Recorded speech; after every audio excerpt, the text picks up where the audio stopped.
Pop quiz: what happens if you're exposed to the vacuum of space without a spacesuit? Do you instantly freeze solid? Does your blood boil and your body explode? Or maybe your head just pops? If you picked any of those, you're wrong. Dead wrong. Well, you'd be dead eventually, but not for the reasons you think. The truth is, space doesn't work the way Hollywood tells us, and it's not just the movies getting it wrong. Some of the most widely believed facts about space, the stuff you learned in school, the cosmic truths everyone just accepts, turn out to be completely false. Black holes don't actually suck everything in. The sun isn't yellow. And that whole thing about the Great Wall of China being visible from space, total myth. Today, we're going on a myth-busting journey through the cosmos. We're going to shatter some of the most persistent misconceptions about space and uncover the surprising truths behind them. Because here's the thing, the real universe is way stranger and more interesting than the myths. So buckle up, we're about to ruin some cherished beliefs. But I promise, what replaces them is even cooler. Let's dive in. Alright, let's start with the big one. The dramatic, horrifying, absolutely wrong myth about what happens to a human body in space. You've seen this scene in dozens of movies. An airlock opens, someone gets sucked out, their eyes bulge, their body swells, and they explode in a shower of frozen chunks. It's gruesome, memorable, and complete nonsense. Here's what would actually happen. First, you wouldn't instantly freeze. Space is cold, sure, but there's no air, no molecules, to transfer that cold to you. You'd only lose heat through radiation, which is incredibly slow. You'd actually stay warm for quite a while. Second, you wouldn't explode. Yes, the pressure difference is extreme, but your skin is strong and elastic. It can handle it. What would happen is that the water in your soft tissues would start to vaporize. Your body would swell up like a balloon, about twice its normal size. Not explode, just swell. And it would hurt, a lot. Your lungs would be the real danger. If you held your breath, the air would expand and rupture them. But if you exhaled immediately, you'd be okay, for a little while. Here's the really surprising part. You'd remain conscious for about 15 seconds. That's how long it takes for deoxygenated blood to travel from your lungs to your brain. After that, you'd pass out. After about 90 seconds, you'd probably suffer irreversible brain damage. But if someone pulled you back inside within 60 seconds and repressurized the chamber, you'd likely survive with no permanent damage. We actually know this because it's happened. In 1965, a NASA technician was testing a spacesuit in a vacuum chamber when his suit failed. He was exposed to near vacuum for about 14 seconds. His last conscious memory was feeling the water on his tongue start to boil. He survived completely fine. No explosions, no freezing, just a really scary 15 seconds. So why do we believe this myth? Hollywood mostly. It's just way more dramatic than reality. Now let's tackle another famous one. The Great Wall of China is the only man-made structure visible from space. You've heard this, right? It's been repeated in textbooks and documentaries for decades. It's a point of national pride. And it's absolutely, completely false. The reality is, the Great Wall is not visible from space with the naked eye, at all. Even from low Earth orbit, where the International Space Station orbits, you can't see it without magnification. Why? Because it's too narrow. The wall is only about 6 meters wide on average. From 400 kilometers away, that's like trying to see a single human hair from 2 kilometers away. Astronauts have confirmed this repeatedly. Chris Hadfield, who spent 5 months on the ISS, tweeted the Great Wall of China is not visible from orbit with the naked eye. It's too narrow and it follows the natural contours and colors of the landscape. But wait, it gets better. You know what is easily visible from space? Highways, cities, airport runways, and huge greenhouse complexes in Spain. Plastic-covered greenhouses in Almeria, Spain are one of the most visible human structures because they're white, reflective, and cover a massive area. The Great Wall, by contrast, is made of materials that blend right into the surrounding landscape. It's basically camouflaged from above. So where did this myth come from? It actually predates the space age. People were claiming the wall was visible from the moon as early as 1938, decades before we ever went there. It was pure speculation, born from a combination of national pride and awe at the wall's massive length. When space travel began, the myth was so well established that it persisted, even with astronauts saying, "Nope, can't see it." Sometimes myths survive not because they're true, but because they're satisfying. They fit our sense of what should be impressive. But as we've seen today, the truth is often far more interesting. Alright, let's blow your mind with a simple question. What color is the sun? If you said yellow or orange, you're not alone, but you're also wrong. The sun is actually white. I know, right? Here's why. The sun emits light across the entire visible spectrum pretty much equally. And when you combine all those colors, red, orange, yellow, green, blue, violet, what do you get? White light. So why does it look yellow to us? It's all thanks to Earth's atmosphere. As sunlight travels through the air, shorter wavelengths like blue and violet get scattered all over the place. That scattering is what makes our sky blue. What's left to reach our eyes directly from the sun is light, that is slightly more yellow. Astronauts in space, outside our atmosphere, see the sun for what it truly is, a brilliant, pure white. So yeah, every sun emoji and drawing is technically a little white lie. Next up, let's talk about the dark side of the moon. You've probably heard of it, maybe even pictured some mysterious, perpetually shadowed landscape.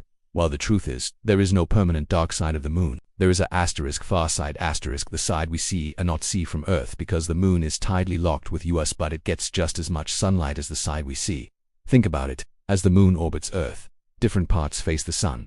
During a new moon, the far side is fully lit up. During a full moon, the far side is in complete darkness. Every part of the moon experiences about 2 weeks of daylight and 2 weeks of night. The term dark side originally just meant unseen or unknown, but over time, people took it literally. Thanks for that, Pink Floyd. Great album, but not so great for lunar science.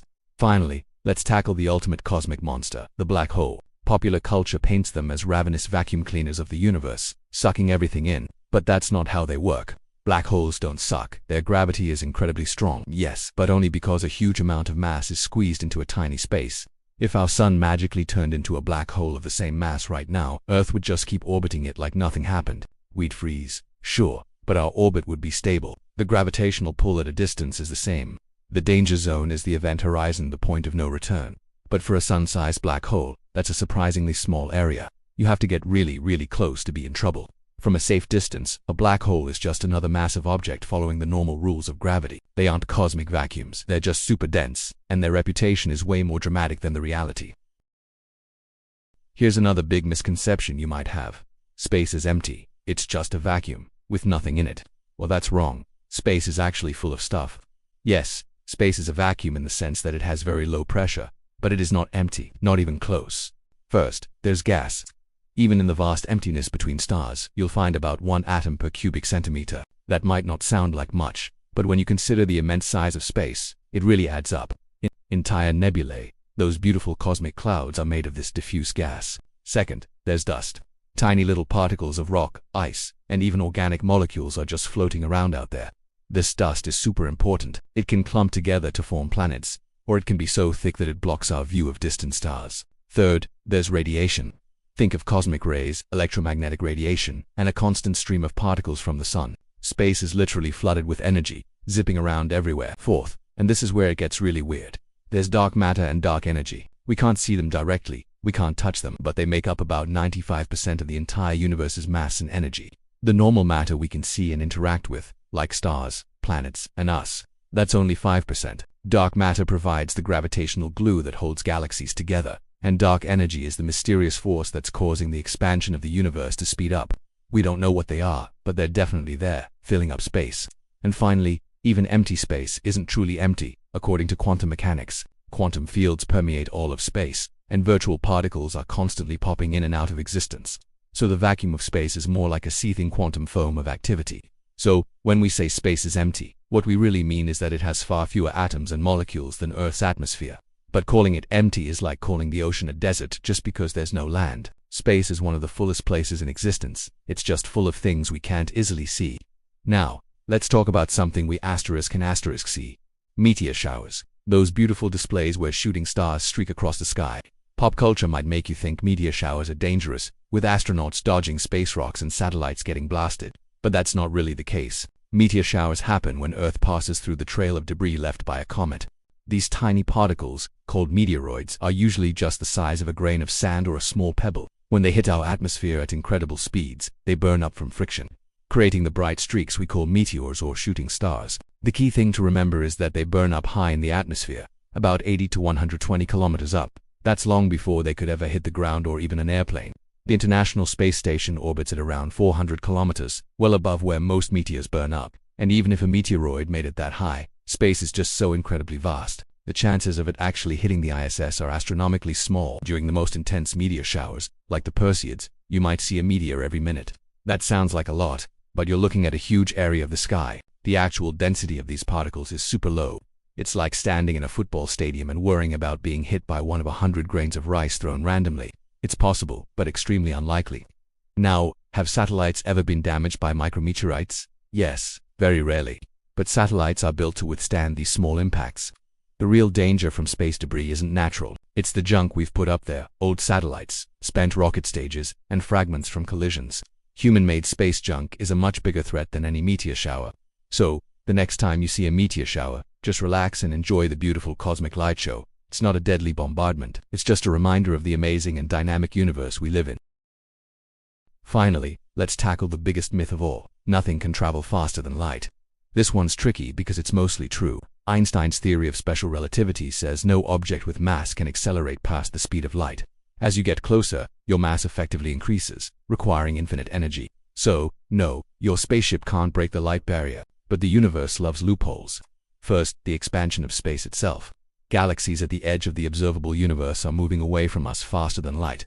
Not because they're speeding through space, but because space itself is expanding between us.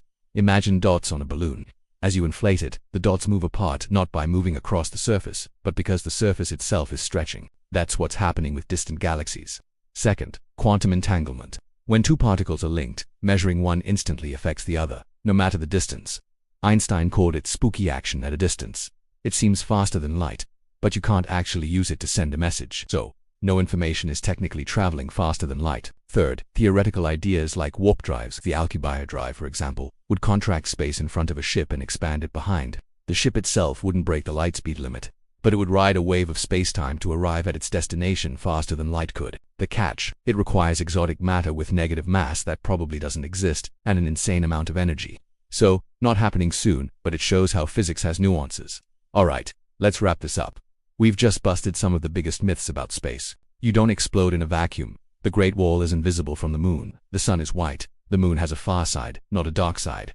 Black holes don't suck. Space isn't empty. Meteor showers aren't that dangerous, and faster than light travel is complicated. So why do these myths stick around? A few reasons. First, Hollywood.